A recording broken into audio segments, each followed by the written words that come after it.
사랑하는 성도 여러분, 우리는요, 인생을 살면서 수없이 많은 선택을 사실은 하면서 이 땅을 살아가고 있습니다.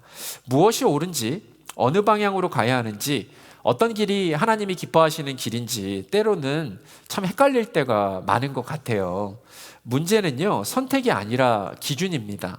기준이 없으면 사람이 흔들리고 기준이 흐려지면서 삶도 덩달아 요동치는 경우가 참 많이 있기 때문이죠. 오늘 월십 시리즈 9번째 메시지는 뭐냐면요, 예배는 우리 삶의 기준점을 세우는 자리라고 하는 것을 보여주고 있습니다. 오늘 본문은요, 한 사람의 예배자가 바로 설 때 그 변화된 예배자가 제시하는 기준으로 인해서 파급되는 영향력을 생생하게 증거하고 있는 그러한 본문입니다. 오늘 본문을 통해서 내가 하나님께 드리는 예배가 어떻게 다른 사람의 신앙의 기준점을 세우고 삶을 정렬하는 그러한 기준점이 되고 삶을 바꾸는 원동력이 될 수 있는지를 오늘 본문의 근거에서 한번 살펴보도록 하겠습니다. 첫 번째, 예배는요, 신앙의 기준점을 세웁니다. 제가 인생의 기준점을 처음 배운 것은 초등학교 조회 시간이었습니다. 선생님께서 중간정도 학생에게 기준, 양팔 간격 좌우로 나란히 이렇게 하면요, 그 기준점을 중심으로 대형이 쫙 펼쳐졌습니다. 여러분, 기준점이 없으면요, 사람은 흩어지고 기준이 세워지면 삶은 정렬이 됩니다. 중학교 때는요, 제가 시골에서 모내기를 할 때도 기준점이 있다라고 하는 것을 발견했습니다. 양쪽에 줄을 들고 있는 사람들이 일정한 간격으로 기준점을 잡아줄 때 이 모를 일정한 간격으로 논에 심는 것을 보았습니다. 건설업에서도 기준점을 잡는 줄이 있다는 것을 보았습니다. 그냥 벽돌을 차곡차곡 쌓아서 벽을 만들 때도요, 이 주황색 줄을 기준으로 해서 잡고 작업을 하더라고요. 처음에 올릴 때는 똑바른 것처럼 보이는데 줄이 없으면 삐뚤 빼뚤 이상하게 가더라고요. 최악의 경우에는 벽이 무너지기도 합니다.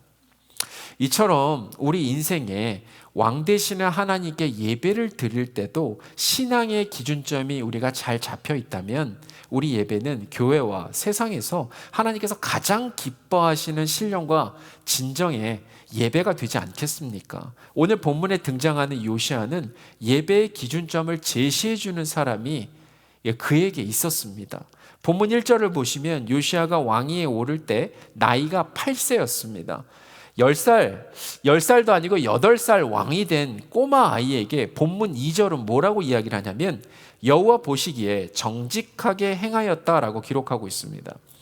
8살 된 꼬마 아이가 왕이 되었는데 여호와 보시기에 정직하게 행하였다라고 하는 게 어딘가 아구가 맞지 않습니까? 8살 어린 양이 하나님 보시기에 정직하게 길을 행했다. 이게 뭔가 좀 안 맞는 것처럼 보여요. 본문 3절에 보니까 아직도 어렸을 때 곧 왕위에 있은 지 8년에 그의 조상 다윗의 하나님을 비로소 찾고 라고 되어 있어요. 8살 때 왕이 되었으니까 즉위한 지 8년이 지났으면 16살 때 하나님을 찾았다라고 말씀합니다. 여기서 찾았다의 원어의 뜻은 뭐냐면 하나님께 마음을 향하다, 삶을 하나님 중심으로 돌이키다 라고 하는 단어예요. 그러면 8살밖에 안 된 아이가 여호와 보시기에 정직하게 행하고 16살이 되었을 때 자신의 모든 마음과 삶을 하나님 중심으로 돌이키는 이 기적이 여러분 대체 어떻게 해서 어떠한 연유로 일어나게 되었단 말입니까? 요시아에게 예배의 기준점을 제시해 준 사람은 할아버지 므낫세였습니다. 여러분, 므낫세 하면 생각나는 게 있으세요? 북이스라엘에서 가장 악한 왕은 아합 왕이죠. 남유다에서 가장 악한 왕은 므낫세입니다. 므낫세 이름의 뜻은 뭐냐면 잊게 하는 자, 지워버리는 자라고 하는 뜻이에요. 진짜로 므낫세는 그 이름처럼 그의 아버지 히스기야를 잊게 하고 지워버리는 자였습니다. 남유다를 통치할 때 보니까 신접한 자, 귀신 들린 자, 그리고 박수, 이런 사람들을 신임해서 그들의 의견에 따라서 나라를 통치했고 무엇이든지 닥치는 대로 숭배하던 우상 중독자가 바로 므낫세였습니다. 남유다 왕으로요, 총 55년 동안 왕으로 재임 기간을 갖게 되는데 55년 중에 49년 동안 성경을 보면요, 이 므낫세는 여호와 보시기에 악을 행했고 악을 많이 행했고 악을 행한 것이 모든 나라보다 심했다라고 기록되어 있어요. 이게 점층적으로 올라가요. 악을 행했고 악을 많이 행했고 악을 행한 모든 것이 나라보다 심했다 그러면 최상법이 되는 거예요. 가장 악했다. 그런데 이런 므낫세가 아수르 포로 생활에서 살아계신 하나님을 뜨겁게 만나게 됩니다. 그리고 6년 동안 전혀 다른 삶을 살게 되죠. 역대하 33장 12절 13절을 보면 포로로 끌려갔던 그가 환난을 당하여 그의 하나님 여호와께 간구하고 그의 조상들의 하나님 앞에 크게 겸손하여 기도하였으므로 하나님의 그의 기도를 받으시며 그의 간구를 들으시사 그가 예루살렘에 돌아와서 다시 왕위에 앉게 하심에 므낫세가 그제서야 하나님이신 줄을 알았더라. 영어 성경에 뭐라고 나오죠? Then Manasseh knew the Lord is God. 하나님이 정말 하나님이시구나. 여호와 하나님이 하나님이신 줄을 알게 되었다. 여러분, 우리 인간이 도저히 상상할 수 없는 방법으로 역사하신 여호와께서 그제서야 하나님이신 줄을 알게 되면서부터 이 므낫세가 하나님을 예배하기 시작합니다. 그 내용이 역대하 33장 15절에서 17절에 등장합니다. 이방 신들과 여호와의 전에 우상을 제거하며 여호와의 전을 건축한 산 또한 예루살렘에 쌓은 모든 제단들을 다 성 밖에 던지고 여호와의 제단을 보소하고 화목제와 감사제를 그 제단 위에 드리고 예배했다는 말이죠. 그리고 유다를 명령해서 이스라엘 하나님 여호와를 섬기라고 하며 백성이 그의 하나님 여호와께만 제사를 드렸다라고 기록하고 있습니다. 이처럼 한 사람이 여호와께서 하나님이신 줄 알게 되는 예배자로 거듭나게 될 때 그 예배는 다른 모든 사람들의 신앙의 기준점이 되는 것을 보게 됩니다. 새로운 신앙의 기준점이 된 예배로 인해서 남유다 전체의 우상이 무너지고 남유다 전체가 예배자가 되는 기적이 벌어집니다. 남유다 전체가 므낫세의 새로운 신앙의 기준점으로 인해서 하나님 여호와께만 예배하는 예배자가 되었다면 여러분, 할아버지 므낫세가 당신의 손자 요시야에게 어떻게 신앙의 기준점을 잡아주려고 노력했을까요? 남유다 전체에게 하나님을 믿으라고 했다면 아마도 그 사랑하는 손자에게 더 했을 것 같아요. 여러분, 므낫세와 손자 요시야가 함께 보낸 시간은 요시야가 태어나서부터 6살 때까지입니다. 요시야 어머니 태중에 있었던 시간까지 합쳐도 약 7년 정도밖에 안 되는 시간이에요. 그리고 요시야 아버지 아몬도 요시야가 6살 때 암살을 당했기 때문에 그 이후로 아버지의 영향을 요시야가 받을 수 있는 그런 상황이 아니에요. 여러분, 어린이 영성학자들이 뭐라고 얘기하냐면 어린이는 나이에 상관없이 하나님의 음성을 들을 수가 있고 하나님과 대화할 수가 있고 하나님의 임재를 경험하는 것을 연구를 통해서 밝혀냈어요. 심지어는 태중에 있는 아이가요, 엄마가 찬양하고 예배하고 피아노 건반을 누르는 것조차도 반응하고 뻐끔뻐끔거리면서 같이 예배하는 것을 실제로 촬영을 통해서 봤습니다. 같이 예배를 하더라고요. 연령별 발달 관계와 상관없이 환경만 주어지면 심지어 그 어떤 어린이도 어머니 태중, 뱃속에서부터 하나님을 깊이 만나고 경외하는 예배자가 될 수 있는 것이죠. 그러므로 요시야는 어머니 태중에 있을 때부터 므낫세 할아버지의 신앙 고백과 간증을 분명히 들었을 것이고 태어나면서부터 여호와께서는 하나님이시다 선포하며 그 하나님께 예배하는 므낫세 할아버지를 보았을 것이고 하나님 앞에 할아버지와 함께 아무래도 요시야는 예배했을 것입니다. 비록 6년이라는 길다면 길고 짧다면 짧은 시간 동안 므낫세 할아버지와 함께했던 시간은 요시야의 신앙 형성에 지대하게 직접적인 영향을 미쳤을 것입니다. 아마도 이렇게 얘기했을 것 같아요. 요시야, 할아버지가 말이야 직접 경험한 거야. 여호와 하나님 살아계신다. 여호와는 하나님이셔. 여호와 하나님은 내 기도를 듣고 응답하셨던 살아계신 하나님이셔. 할아버지가 하나님 앞에서 크게 범죄해서 아수르 군사들에게 포로로 잡혀갔을 때 하나님 여호와께 내가 겸손하게 기도했었다. 내가 큰 죄인임에도 불구하고 하나님께서는 내 기도를 받으시고 들으셔서 나를 다시 예루살렘에 돌아와서 왕이 되게 하시는 기적을 베풀어 주셨다. 내가 그제서야 그 순간부터 여호와는 다른 그 어떤 신들보다 살아계신 하나님이신 줄을 알게 되었단다. 요시야, 너는 죽는 날까지 여호와 하나님을 평생 경외하며 예배하며 살아야 한다. 이렇게 할아버지는 손자에게 강조하고 또 강조하지 않았겠습니까? 왜요? 내가 직접 체험했으니까. 사랑하는 성도 여러분, 여러분이 오늘 드리는 예배는 여러분 배우자에게, 여러분 자녀에게, 여러분 손자, 손녀에게, 여러분이 알고 있는 모든 분들에게 신앙의 기준점을 제시하고 있습니다. 저도 요시야 나이였을 때 저를 키워주신 할머니께서 제가 아파서 누워있는데 제 머리에 손을 얹고 하셨던 말씀을 일평생 기억하고 있습니다. 성계야, 하나님께 기도하면 우리 하나님께서 낫게 해주신다. 하나님 살아계셔서 우리 성계 위에서 기도하는 거 다 듣고 계셔. 할머니도 하나님께서 아플 때 낫게 해주셨어. 저는요, 그렇게 제 머리에 손을 얹고 기도해 주셨던 그 장면, 그 손길, 그 기도 소리가 지금도 제 마음, 제 기억 온몸에 생생하게 남아 있습니다. 여러분의 예배도 누군가의 인생에서 이런 기준점이 되고 있습니다. 그때 예배드렸던 그 할머니는요, 제 신앙의 기준점을 제시해 주셨습니다. 야, 그날 이후부터 하나님은 전능하신 분이다. 정말 이런 것들이 믿어지기 시작했습니다. 하나님은 우리의 모든 간구와 필요를 아시는 살아계신 하나님이시라는 게 믿어졌습니다. 그리고 하나님은 기도를 들으시고 응답하시는 하나님이시라는 것이 믿어지기 시작했습니다. 좀 더 시간이 지나고 나서는요, 인생의 가장 절박한 순간마다, 제가 너무너무 어려운 순간마다 가장 먼저 살아계신 하나님이 생각났습니다. 이처럼 예배는 단순한 종교적 행위가 아닙니다. 예배는 삶의 기준점을 세우는 자리입니다. 우리가 만약 하나님을 뜨겁게 만났다면, 우리가 만약 살아계신 하나님을 뜨겁게 체험했다면, 우리가 드리는 삶의 예배는 우리가 만나는 모든 사람들, 우리가 특별하게 아끼는 모든 사람들에게 삶의 기준점을 제시하게 됩니다. 우리 인생에서 가장 중요한 것이 무엇인지.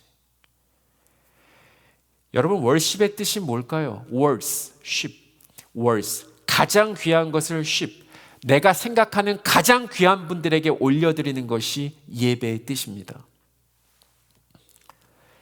가장 귀한 것을 가장 귀한 분들에게 올려드리는 이 예배가 얼마나 가치 있는지, 얼마나 중요한지를 증거하기 때문에 우리 주위에 있는 모든 사람들에게 삶의 기준점을 제시하고 있는 것이죠. 남유다에서 가장 악한 왕 므낫세도 살아계신 하나님을 만난 이후부터 49년 동안의 모든 악한 삶을 청산하고 6년 동안 찬란하게 빛나는 삶을 예배자로 하나님께 화목제를 드리며 하나님과 기쁨의 교제를 누리며 그렇게 살았습니다. 그 6년간의 예배가 사랑하는 손자 요시야의 신앙과 삶의 기준점이 되었습니다. 바라기는 여러분이 예배자로 살아계신 하나님께 나아가는 모든 예배가 여러분이 거하시는 모든 곳에서 만나는 사람들에게 삶의 기준점을 제시하고 도전하는 삶이 되시기를 예수 그리스도 이름으로 축복합니다. 제가 첫 번째 뭐라고요? 예배는 신앙의 기준점을 제시한다. 두 번째, 예배는 삶을 정렬하는 다림줄입니다. 아모스 7장을 보면은요, 다림줄 이야기가 등장해요. 다림줄은 무게가 나가는 돌이나 금속을 이렇게 줄에 매달아 가지고 공사 중인 벽에 갖다 대면 이게 수직으로 세워졌는지 기울어졌는지 허물었는지를 측정하는 거예요. 이렇게 딱 대보면은요. 아모스는 환상 중에 하나님께서 그 손에 다림줄을 잡으시고 담벽에 서 계신 것을 보았습니다. 하나님은 다림줄을 통해서 이스라엘의 영적 도덕적 상태를 상징하는 벽을 점검하고 계시고 그 담이 비틀어져서 붕괴 직전에 있다라는 것을 우리 주님은 보여주시잖아요. 이처럼 요시야는 므낫세를 통해서 신앙의 기준점을 굳건하게 세운 후에 이제 그 신앙의 기준점을 다림줄로 사용합니다. 그 다림줄을 기준으로 자신의 모든 예배자의 삶을 재정렬, 다시 하나님 앞에서 온전하게 바로 섭니다. 본문 2절에 보시면 여호와 보시기에 정직하게 행하여 그의 조상 다윗의 글로 걸으며 좌우로 치우치지 아니하고 라고 역대기 기자는 기록합니다. 여호와 보시기에, the eyes of the Lord, 하나님이 눈으로 보시기에, 그러니까 예배자로서 요시아의 다림줄은 여호와 하나님이 지켜보시는 것처럼, 여호와 하나님이 함께 하시는 것처럼, 여호와 하나님을 의식하는 것처럼 마음과 뜻과 힘을 다해서 모세의 율법을 좌로나 우로나 치우치지 않도록 철저하게 지켰습니다. 열왕기 저자도 요시아를 이렇게 기록하고 있어요. 열왕기하 23장 25절에 보니까 요시아와 같이 마음을 다하며 뜻을 다하며 힘을 다하여 모세의 모든 율법을 따라 여호와께로 돌이킨 왕은 요시아 전에도 없었고 후에도 그와 같은 자가 없었더라. 이처럼 예배자의 삶에 여호와 하나님께서 다림줄이 되시면 여호와 하나님이 삶을 살아가는 중심이 되어서 그 말씀을 힘써 지키는 삶을 살게 됩니다. 그러므로 예배는 여호와 하나님을 중심으로 무너졌던 삶을 다시 수직으로 세우는 시간입니다. 어떤 것이 하나님 보시기에 합당하신 것인지, 어떤 것이 하나님께서 기뻐하시는지 그 기준과 원칙에 따라 우리 삶을 세워가는 것이 여러분 바로 예배인 것입니다. 예배자로서 이스라엘 왕이 하나님 앞에 만약에 바로 서 있다면 하나님께서 맡겨주신 정치적, 군사적, 영적으로 맡겨주신 양들을 잘 섬기는 것을 가장 최우선순위로 두고 살 것입니다. 사명이니까요. 솔로몬이 예배자로서 그 마음에 여호와 하나님께서 다림줄이 되셨을 때 솔로몬은 부를 먼저 구하지 않았습니다. 장수도 구하지 않았습니다. 원수의 생명도 구하지 않았습니다. 왕으로서 사명을 감당할 수 있는 오직 송사를 듣고 분별하는 지혜로운 마음, 직역하면 듣는 마음을 구했습니다. 이스라엘 왕으로서 듣는 마음이 있어야 송사, 재판을 정말로 하나님이 기뻐하시는 그런 재판을 감당할 수 있었기 때문입니다. 오늘 본문에 등장하는 요시아도 예배자로서 그 마음에 여호와 하나님께서 다림줄이 되셨기 때문에 남유다를 향해서 먼저 정치개혁하지 않았습니다. 가장 먼저 했던 건 예배자로 하나님을 찾았죠. 가장 먼저 신앙의 다림줄인 예배의 중심을 회복했습니다. 본문 3절, 아직도 어렸을 때 곧 왕위에 있은 지 8년에 그의 조상 다윗의 하나님을 비로소 찾고 제20년에 유다와 예루살렘을 비로소 정결하게 하여 그 산당들과 아세라 목상들과 아로새긴 우상들과 부어 만든 우상들을 제거하여 버렸습니다. 그러니까 16살 때 자신의 모든 마음과 삶을 하나님 중심으로 돌이켰고 20살 유대인 나이로 성인이 되었을 때 여호와 하나님의 다림줄을 기준으로 삼고 개혁을 단행합니다. 하나님이 기뻐하시는 원칙과 기준을 가지고요. 사랑하는 성도 여러분, 한 사람의 예배가 누군가에게는 그 마음에 여호와 하나님의 다림줄을 만들어 갑니다. 이게 원칙이야, 이게 기준이야, 이게 바른 길이야. 한 사람의 회개의 예배가 누군가에게 그 마음의 우선순위를 새롭게 정렬시킵니다. 생각이 정렬되고 가치관이 정렬되고 삶의 방향이 정렬되는 영향력으로 드러납니다. 한 사람의 눈물의 예배가 온 유다를 영적으로 정화시키고 온 유다가 여호와께 돌아오는 통로가 됩니다. 심지어 죽어가는 그 순간의 예배까지도 누군가에게는 예수 그리스도 하나님의 아들을 증거하는 그 삶을 재정비하는 통로가 되는 것을 보게 됩니다. 그 내용이 사도행전 7장 59절 60절 말씀입니다. 그들이 돌로 스데반을 치니 스데반이 부르짖어 이르되 주 예수여 내 영혼을 받으시옵소서. 무릎을 꿇고 크게 불러 이르되 주여 이 죄를 그들에게 돌리지 마옵소서. 이 말을 하고 자니라. 돌에 맞고 죽는 순간에 또 그 스데반의 예배는, 하나님을 향한 스데반의 예배는 예수 하나님의 아들 그리스도를 증거하는 빛나는 광채로 당시 사울이었던 청년 바울의 마음에 깊이 남았습니다. 사랑하는 성도 여러분, 우리 삶에 지극히 작아 보이는 일상의 예배는 누군가에게 평생을 살아가는 삶에 재정렬할 수 있는 기준점을 제시할 수가 있습니다. 우리 일상의 예배가 우리가 거하는 모든 처소에서 만나는 사람들의 삶을 재정렬하는 기준점, 다림줄로 쓰임받게 되시기를 예수 그리스도 이름으로 축복합니다. 첫 번째 뭐라고요? 예배는 신앙의 기준점을 세운다. 두 번째, 예배는 삶을 정렬하는 다림줄이다. 세 번째, 예배는 삶을 바꾸는 힘입니다. 예배는요, 이 예배자는 희한한 게 예배의 대상을 닮아가요. 우리 마음에 무엇을 두느냐에 따라서 우리는 희한하게 그렇게 닮아가는 것을 좀 보게 되지 않습니까? 예배자는 기준점이 세워지면 삶이 정렬되고, 삶이 정렬되면 반드시 삶의 방향이 바뀌기 시작합니다. 여러분, 한문으로 충성 충자를 보면 어떻게 되죠? 띄워주시면 저렇게 떠요. 충성 충자. 자, 한문으로 충성 충자를 한번 볼게요. 자, 어떻게 됐어요? 마음 신변에 가운데 중자가 있잖아요. 사람의 마음의 정 가운데에 있는 것이 충성 충자란 말이에요. 인간의 마음의 중심에 있는 것에 따라서 사람은 충성스럽게 살아가고 그 중심에 있는 것을 충성스럽게 닮아갑니다. 므낫세 마음의 중심에 우상이 가득했을 때 어땠냐면요, 므낫세는 주술로 죽은 자의 영혼을 불러내는 신접한 자와 신들린 사람 박수의 말을 듣고 국정을 운영했습니다. 므낫세 마음의 중심에 가득한 우상은 그의 삶 속에서 열매로 영향력으로 드러났고, 그 영향력은 남유다 전체에 퍼졌습니다. 역대기 저자는 이 므낫세의 이런 악영향을 역대하 33장 9절에서 이렇게 말씀합니다. 유다와 예루살렘 주민이 므낫세의 꾀임을 받고 악을 행한 것이 여호와께서 이스라엘 자손 앞에서 멸하신 모든 나라보다 더욱 심하였더라. 여러분, 그런데요, 반대로 므낫세가 그 마음에 여호와 하나님을 두는 순간부터 남유다에 가득했던 모든 우상들을 타파하고 모든 유다 백성들에게 명령해서요, 이스라엘 하나님을 섬기라 명령하는 것을 보게 됩니다. 이처럼 예배는 삶을 바꾸는 힘이 있습니다. 마음의 보좌의 중심이 바뀌는 순간부터 끊어야 할 것을 끊게 되고 내려놓아야 할 것을 내려놓게 되고 하나님의 뜻을 따라 여러분 살게 되는 것이죠.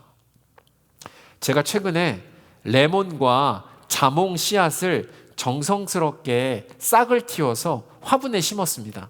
제가 그런 거 좋아하거든요. 제가 생각했을 때 레몬 8개, 자몽 8개가 다 싹이 나고 튼튼하게 자라서 묘목이 될 거라 저는 그렇게 생각을 했어요.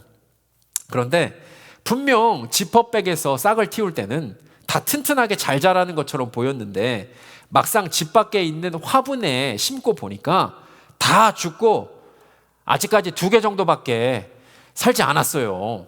여러분, 제가 잠깐 드린 이 레몬과 자몽 씨앗 이야기 중에서 핵심은 무엇이라고 생각하세요?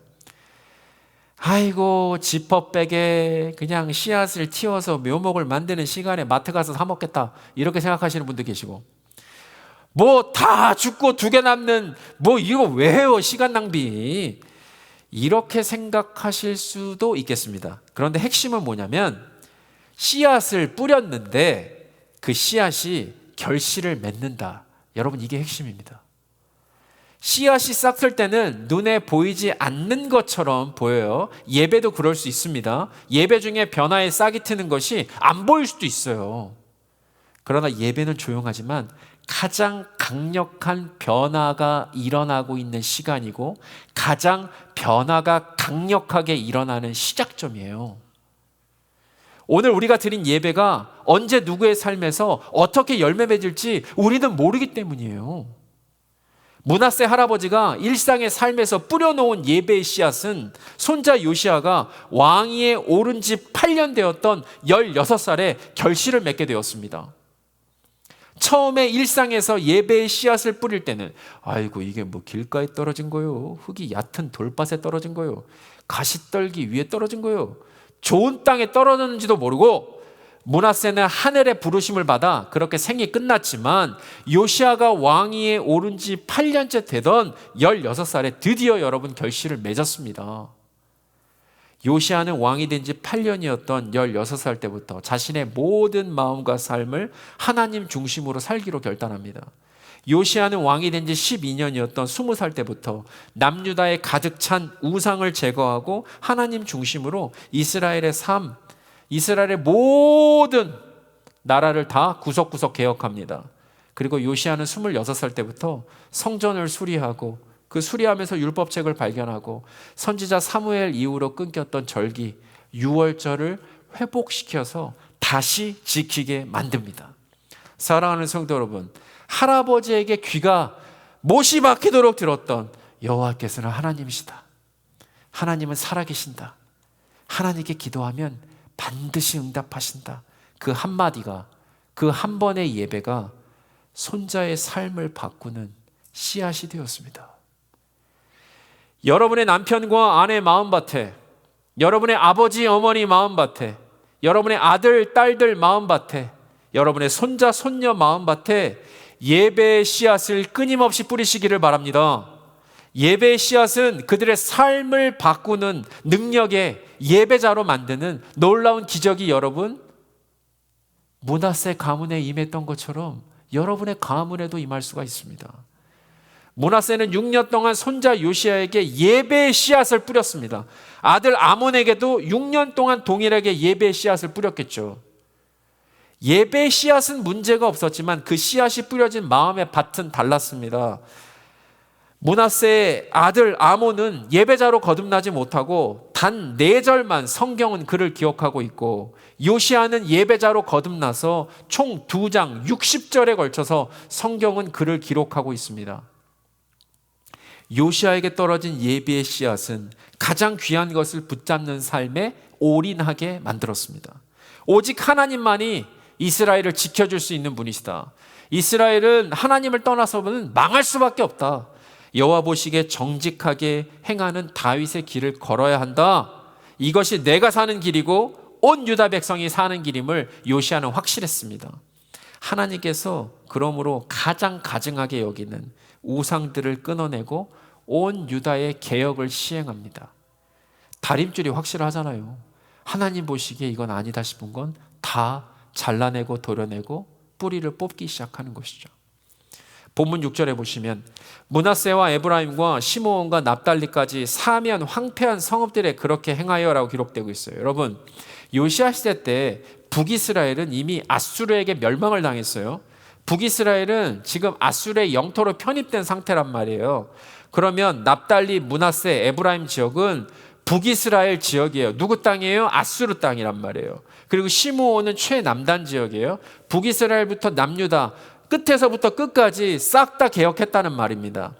여러분, 남유다 그 어떤 왕도 아수르 왕이 차지하고 있는 땅을 쳐들어간다는 거 생각도 못하는 거예요. 가장 강력한 나라예요. 이렇게 표현을 할까요? 여러분, 달걀을 가지고 수없이 바위를 쳐보십시오. 누가 이겨요? 그냥 끝날 수 있는 상황이에요. 그런데 이 요시아가요, 전능하신 하나님을 신뢰해요. 세계 최강국을 향해서 거침없이 들어가가지고 어떻게 했냐면 열왕기하 23장 15절을 보니까 이스라엘에게 범죄하게 한 느밧의 아들 여로보암이 베델에 세운 제단과 산당을 왕이 헐고 또 그 산당을 불사르고 빻아서 가루를 만들며 아세라 목상을 불살랐더라. 여로보암이 베델과 단에 금송아지를 세워서 북이스라엘과 남유다가 이 모양 이 꼴이 되게 만들었던 우상의 비극들을 싹 다 뽑아내고 정리를 합니다. 누가요? 요시아가. 어떤 기준으로? 다림줄의 기준으로. 또한 요시아는요, 북이스라엘 남유다를 수백 년 동안 우상의 길로 가게 만들었던 솔로몬의 산당들을 완전히 제거합니다. 열왕기하 23장 13절. 예루살렘 앞 멸망의 산 오른쪽에 세운 산당들을 왕이 더럽게 하였으니 이는 옛적에 이스라엘 왕 솔로몬이 시돈 사람의 가증한 아스타롯과 모압 사람의 가증한 그모스와 암몬 자손의 가증한 밀곰을 위해서 세웠던 것이며 라고 기록하고 있어요. 여러분, 산당이 뭐냐면 소위 말하는 이방 신들을 섬기고 제사하는 예배처예요. 그런데 옛날의 왕들은 왜 산당을 제거하지 못했냐면 이거 제거하면 밀란이 일어나서 암살당합니다. 지금 목숨 걸고 하는 거예요. 아무도 손조차 대지 못했던 것을 머리끝에서부터 발끝까지 싸잡아가지고 지금 다 처리하고 불태우고 휘몰아치고 있는 겁니다. 목숨 내놓고 하는 거예요.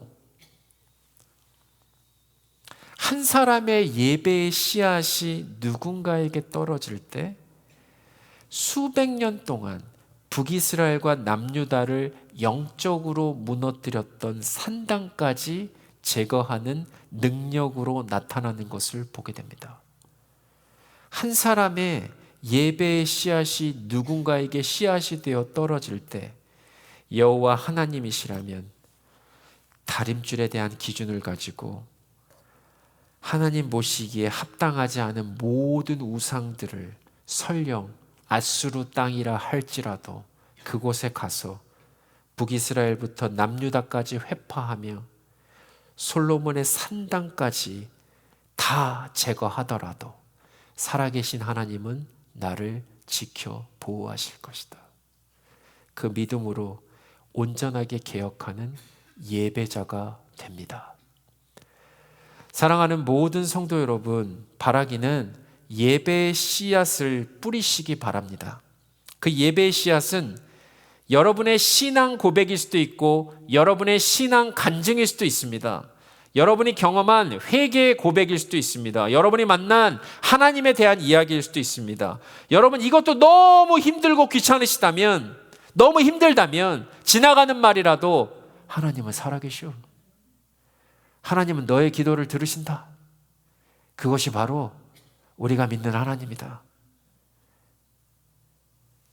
이 짧은 한마디조차도 씨앗이 돼서 누군가의 신앙의 기준점을 세우고 누군가의 삶을 재정렬하는 다림줄이 되고 누군가의 삶을 바꿔 이 땅을 변화시키고 회복시키는 일에 여러분 쓰임받게 될 줄 믿습니다. 바라기는 그 예배의 씨앗을 뿌리시는 예배자가 바로 여러분이 되시기를 예수 그리스도 이름으로 축복합니다.